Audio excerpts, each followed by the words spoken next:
What is up, guys? Annie's here, Guild Forever. Going to be reviewing Overlord episodes 5 and 6. Episodes top freaking notch. This series is good. This is a good show. So, based on what I'm seeing so far, I'm loving this shit. Like, this is good. Of course, minus the 2 thoughts and one other potential thought. One other potential crazy thought. But still, overall, I'm glad that... look, here's the difference. Even though they have basically 2 major thoughties in this show, at least they're not the main focus. They're like a side shit. There are things that just appear but don't overtake the show, which is what I like. It's not the whole point of the show. It's not mostly in the show. You don't have to be reminded of it every single 5 minutes. Like, maybe once every once every episode at most for me. But yeah, so now Ainz is working with this new group in order to help him with money to get on by, to raise his stack, because right now he's copper class or whatever. I'm sure after that is like silver and then gold, even though clearly he's way more skilled in comparison to majority of the adventures here. He's way more skilled than them. Let's be real. But he's trying to earn his way up to the top, which I respect. Now we got this dude. Now we got this dude freaking, what's it's called? Forgot his name. He has like a complicated name, but some blondie that is heavily thirsty. I swear, there's got to be at least one from each side. Heavily thirsty for Ainz's maid. Right now she's known by Nabe, but I guess I'll just call her Nabe for now. And honestly, bro, you need to stop. I get it. She's fine. Like, she's hella fine. I get it. But here's the thing. Girl is clearly not interested. And if she's not interested, stop it. You're gonna get yourself killed. This is not someone you wanna piss off, because they will kill you. She's proven that she could effortlessly kill you without really trying. And I will admit this though. I'm pretty sure Nabe and Ainz are like, how can I say this? They're holding themselves back, because Ainz can use some pretty like high level class spells. Yet he's just doing not basic, but just swordsmanship techniques. I'm sure it's to avoid suspicion of his group having about him, which understandable. He can't stand out too much. So he needs to make sure no one knows who he really is, or what he can actually do.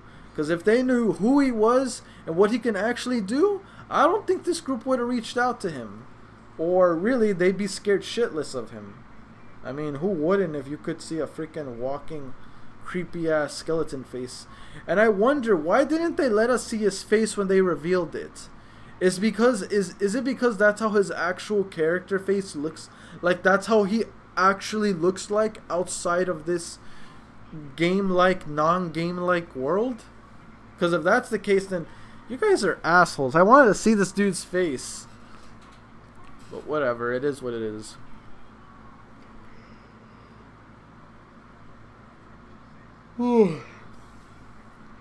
Still, curious to know how this one crazy chick, Clementine,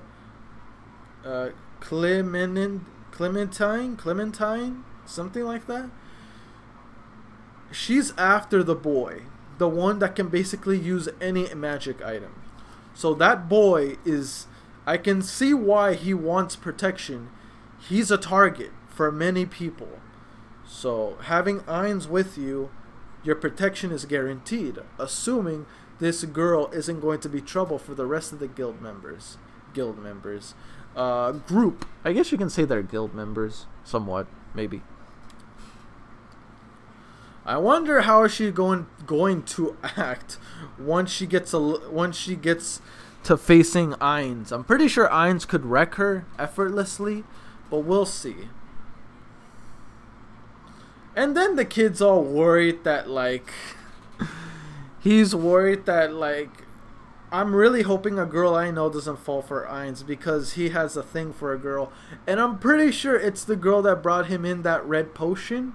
Like the swole looking one. Yeah, I'm pretty sure the kid is mad head over heels for that woman. I swear, man. Everyone here, I feel like the kid's, like, feelings for that girl is more wholesome than the typical thirsty ass, horny, like, underwear is in a crisis ass thoughties that of this show has shown us so far. All they're pretty much showing is that they're easy thoughts that want it, that want to. So yeah, all I gotta say. And really, this kid's how he viewpoints his little crush. Again, breath of fresh air. Something different from the usual thirstiness. Well, not the usual, but somewhat semi-usual thirstiness that this show somewhat, like, you know, shows about. But it's not all this show's about, which is the best thing that I got to realize, because this show is good and I don't want that much thirstiness to be a part of it, because in my opinion,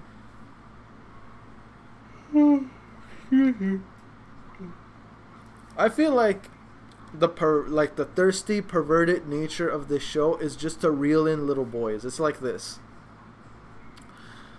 The thirsty, ecchi scenes reel in little boys. What makes them come is the tits. Oh. That was inappropriate, and oh my god. I didn't even realize what I said until I actually, oh god. Forget I said that. That was too inappropriate. But what I'm trying to say is, little boys watch this show for the tits. They stay for the story, I feel like. Me, I watched because it was suggested. I stayed because this shit's good. And I mean really good.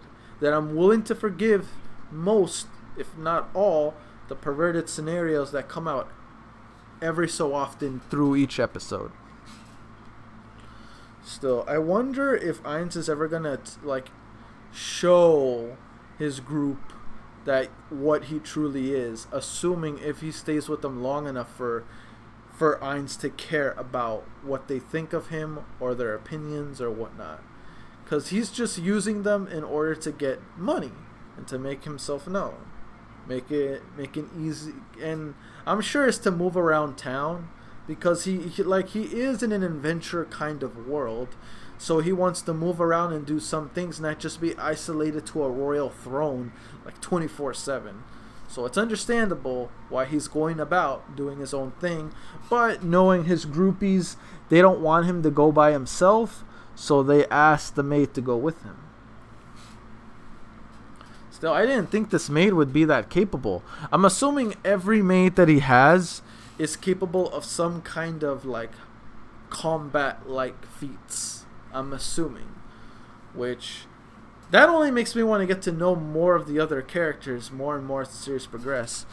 I don't need to know much about the Thought 1 or Thought 2. I'm mainly interested in the guy with the glasses and the one that's considered a warrior. I want to see how good he actually, how those two specifically, how they actually are as we continue with the series. But anyway, let's just get into the questions. Question 1. If you were in Ain's position, if you weren't going to bring Nabe with you to a mission, who would you have brought with you, and tell me why? Question 2.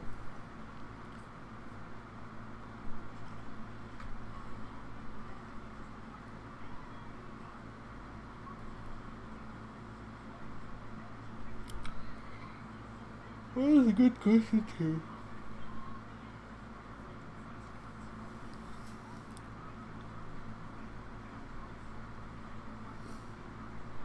If you were in Ain's position, would you hide the fact that you're an overlord? Yes or no? Regardless of the situation, would you hide it, or would you not even try to hide it. Let me know in the comment section why or why not.